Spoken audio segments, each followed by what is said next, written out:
Motivation ng paghihintay. Senyales ng tunay na pagmamahal at pagtitiwala. Dahil lahat kayang sabihing mahal ka. Pero hindi lahat ay kayang hintayin ka. At isa yan sa sakripisyo ng taong nagmamahal.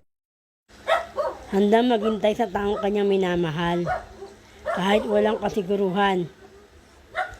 Nababalikan pa siya ng taong minamahal.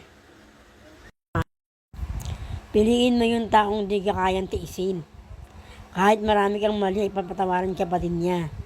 Yung taong unawaan ka kahit na anong topak mo.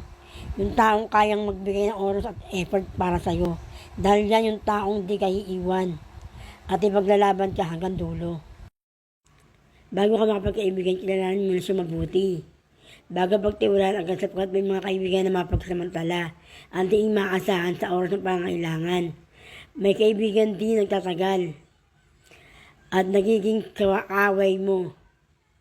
Ilalantad pa niya ang pagkagalit sa iyo. Sisiraan ka at palalabasin ka pa niyang masama sa tingin ng ibang mga tao. Meron kaibigan na kasabay mo sa pagkain, pero iiwanan ka sa oras ng kagipitan. Meron namang kaibigan na maasahan at di ka iiwanan at kasabay mo sa oras ng kagipitan. At handang tumulong sa iyo sa lahat ng oras. Ganyan ang tunay na kaibigan. Kung mahal mo siya, hindi kailanman puno ng kanyang tainga na may kasinungalingan. Kanyang bibig kasama ang kanyang mga mata na may luha. Gulo ng isip niya o ang puso niya na may sakit. Thank you for watching.